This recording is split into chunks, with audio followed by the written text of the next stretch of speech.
किसी ने क्या खूबसूरत बात कही है कि परमात्मा शब्द नहीं है जो तुम्हें पुस्तक में मिल जाएगा। परमात्मा मूर्ति भी नहीं है जो तुम्हें मंदिर में मिल जाएगी। परमात्मा मनुष्य भी नहीं है जो तुम्हें समाज में मिल जाएगा। परमात्मा तो जीवन है जो तुम्हें अपने भीतर ही मिल पाएगा।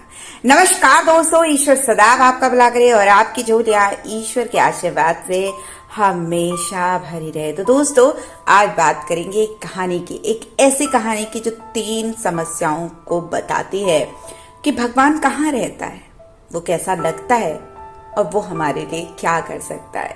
बहुत सारे लोग इस प्रश्न को ढूंढते हैं, जानना चाहते हैं। तो इस कहानी के माध्यम से उन 3 प्रश्नों का उत्तर देने का प्रयास करूंगी। आशा है कि आपको ये प्रयास पसंद आएगा। तो ये कहानी है एक राजा की, जिसके दरबार में एक बहुत बड़ा पुजारी पहुंचता है।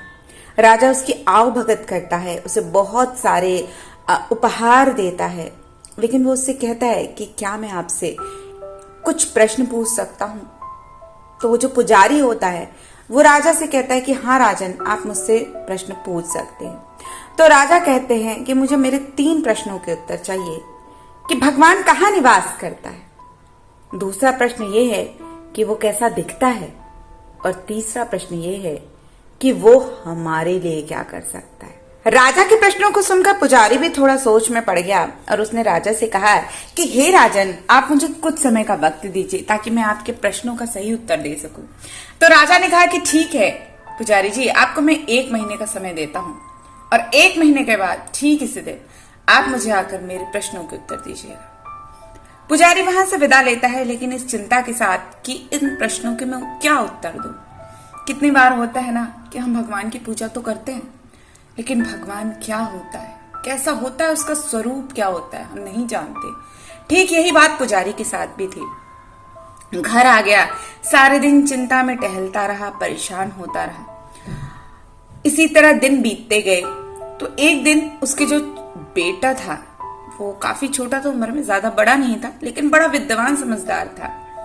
उसने अपने पिता की ऐसी हालत को देखा तो उसने अपने पिता से कहा कि पिताजी, ऐसी क्या बात है, आप इतने चिंतित क्यों हैं। तो पुजारी ने कहा कि मुझसे राजा ने इन 3 प्रश्नों के उत्तर मांगे हैं। तो अपने पिता से वो इन 3 प्रश्नों को सुनता है। प्रश्नों को सुनने के बाद वो अपने पिता से कहता है कि पिताजी परेशान न होइए, मैं इन 3 प्रश्नों के उत्तर दूंगा और आप मुझे वहां पे ले चलिए। 1 महीने के बाद पुजारी उसी दिन निर्धारित समय पे अपने बेटे को लेकर राजा के पास पहुंचता है।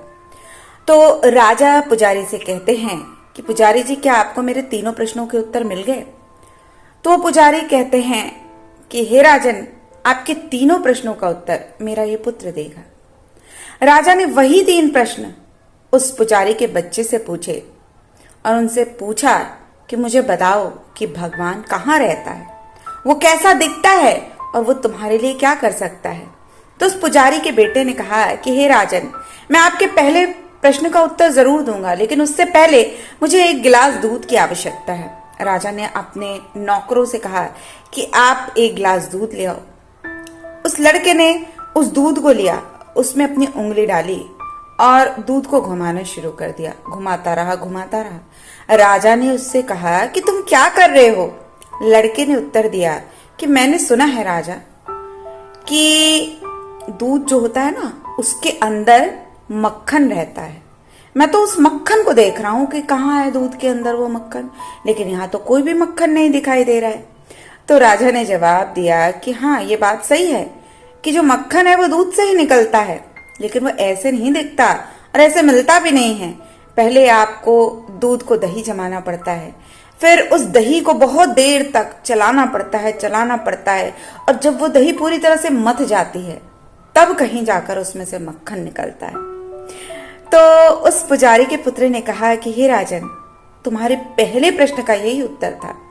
जैसे कि एक दूध को पहले हमें जमाना पड़ता है, फिर उसे चलाते रहना पड़ता है, उसके बाद ही हमें मक्खन मिलता है, उसी प्रकार से ईश्वर हम सबके हृदय में निवास करता है, हम सभी में निवास करता है। बस अंतर इतना है कि जो उसको निरंतर याद करता रहता है, जो उसके दरवाजे पर निरंतर दस्तक देता रहता है, चाहे वो ध्यान के माध्यम से, चाहे प्रार्थना के माध्यम से, वो उसको दिखता भी है, उसको समझ में भी आता है और उसको महसूस भी होता है। बाकी अन्य किसी को भी वो न महसूस होता है और न दिखाई देता है। राजा उसके इस प्रश्न से बहुत खुश हुआ। उसने कहा कि तुम्हारा ये प्रश्न का जो उत्तर था, मैं इससे बड़ा संतुष्ट हूं, लेकिन क्या अब तुम मुझे मेरे दूसरे जो प्रश्न हैं उसका उत्तर दे सकोगे? उसकी बात सुनकर उस पुजारी के बेटे ने कहा कि बिल्कुल, लेकिन उससे पहले कि आपका जो प्रश्न है कि भगवान कैसा दिखता है, उसको बताने से पहले मुझे एक मोमबत्ती की आवश्यकता है। जब उस बच्चे ने ऐसा कहा तो राजन ने अपने नौकरों को आदेश दिया कि जाओ और मोमबत्ती लेके आओ। उस लड़के ने उस मोमबत्ती को जलाया और राजा से पूछा कि हे राजा, बताओ ये जो प्रकाश है इस मोमबत्ती का, वो किस दिशा में जा रहा है? राजा ने कहा कि ये जो प्रकाश है मोमबत्ती का, वो हर दिशा में बराबर जा रहा है। तो लड़के ने कहा कि बस यही उत्तर है तुम्हारे प्रश्न का। याद रखो, वो जो ईश्वर है वो सर्वशक्तिमान है। वो हर तरफ बराबर दृष्टि से ही देखता है, हर चीज को बराबर समझता है और हर किसी में बराबर रूप से विद्यमान है। बस हम अपने कर्मों के माध्यम से अपने गुणों को बढ़ा लेते हैं और घटा लेते हैं।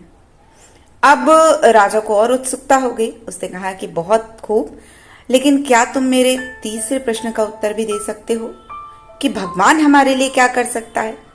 तो लड़के ने कहा, क्यों नहीं राजा, मैं इस प्रश्न का उत्तर भी जरूर दूंगा, लेकिन तब जब तुम मुझे अपनी गद्दी पे बैठने दो और तुम खुद मेरी जगह पे आके खड़े हो जाओ। अब राजा को थोड़ी हिचक तो हुई, लेकिन चूंकि उसे उस प्रश्न का उत्तर जानना था तो हिचकते हुए उसने उसको उसकी जो गद्दी थी उसने उस पुजारी के बेटे को दिया और कहा बैठ जाओ, और खुद उस पुजारी की जगह जाकर खड़ा हो गया। तो उस बच्चे ने कहा कि हे राजन, तुम्हारा जो तीसरा प्रश्न था ना कि भगवान तुम्हारे लिए क्या कर सकता है, उसका उत्तर यही है कि भगवान मेरे जैसे गरीब को भी ना सिंहासन पे बिठा सकता है, कि राजा के सिंहासन में बिठा सकता है, और तुम जैसे राजा को भी एक पल में गरीब बना सकता है। वो बड़े से बड़े भिखारी को भी राजा बना सकता है और बड़े से बड़े राजा को भी एक पल में भिखारी बना सकता है। उसके इन तीनों प्रश्नों के उत्तर को सुनकर वो राजा बहुत प्रसन्न हुआ। और ये कहानी हमें बताती है कहीं ना कहीं कि जो ईश्वर है वो हर तरफ विद्यमान है। सिर्फ हमें नजर इसलिए नहीं आता क्योंकि हम उसे देखना नहीं चाहते, हम उसे सिर्फ और सिर्फ बाहरी आंखों से देखना चाहते हैं, लेकिन वो दिखाई सिर्फ हमारी अंदरूनी आंखों से दिखता है। और ये भी नहीं है कि जो ईश्वर है वो अमीर व्यक्ति में निवास करता है, वो हर जर्रे में निवास करता है, एक गरीब से गरीब, एक छोटे से छोटे आदमी में भी निवास करता है, लेकिन वो दैवत्व, वो ईश्वरत्व उसमें ही बढ़ता है जो उस गुण को अपना लेता है, जिसे हम ईश्वरीय गुण कहते हैं। और वो हमारे लिए क्या कर सकता है, इसके लिए कहने की व्याख्या ही नहीं है, क्योंकि वो चाहे तो एक पल में सब कुछ खत्म कर सकता है और एक पल में ही सब कुछ बना सकता है। तो दोस्तों, आशा करती हूँ ये कहानी पसंद आई होगी। यदि पसंद आए तो इस मित्रों से शेयर करें और हमारे चैनल को लाइक और सब्सक्राइब जरूर करें। तो फिर मिलते हैं, तब तक के लिए नमस्कार।